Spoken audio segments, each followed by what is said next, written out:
பொங்கல் திருநாளை முன்னிட்டு ஜனவரி 12ஆம் தேதி ரிலீஸ் ஆக போற பைரவா திரைப்படத்துக்காக இளைய தளபதி விஜய் அவர்களுடைய ரசிகர்கள் எல்லாருமே காத்துட்டு இருக்காங்க. இளைய தளபதி விஜய் அவர்களுடைய மோஸ்ட் அவைட்டட் மூவி அப்படின்னு சொல்லக்கூடிய பைரவா திரைப்படம் ஜனவரி 12ஆம் தேதி ரிலீஸ் ஆக போகுது. இந்த திரைப்படத்தை பார்க்கறதுக்காக விஜய் அவர்களுடைய ரசிகர்கள் காத்துட்டு இருக்காங்க.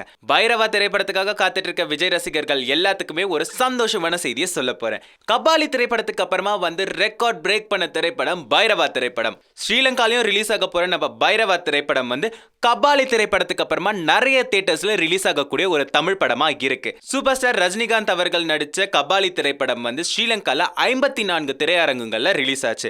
அதுக்கப்புறமா இளைய தளபதி விஜய் அவர்கள் நடிக்கக்கூடிய பைரவா திரைப்படம் தான் 53 திரையரங்குகள்ல ரிலீஸ் ஆக போதான். கபாலி திரைப்படத்துக்கு அப்புறமா ரெக்கார்ட் பிரேக் பண்ண திரைப்படம் நம்ம இளைய தளபதி விஜய் அவர்களுடைய பைரவா திரைப்படம். இளைய தளபதி விஜய் அவர்கள் நடிச்ச தெரி திரைப்படம் கூட 40 திரையரங்குகள்ல தான் ரிலீஸ் ஆச்சா. மோர் தென் 40 ஸ்கிரீன்ஸ்ல ரிலீஸ் ஆகிற 2வது தமிழ் திரைப்படம் நம்ம இளைய தளபதி அவர்கள் நடிச்ச பைரவா திரைப்படம். சூப்பர் ஸ்டாருக்கு அப்புறமா ஸ்ரீலங்கால நிறைய ஃபேன் ஃபாலோவர்ஸ் நம்ம இளைய தளபதி விஜய் அவர்களுக்கு தான் இருக்காங்க. மேலும் சினிமா செய்திகளுக்கு ப்ளீஸ் சப்ஸ்கிரைப் ஃபில்மி பீட்.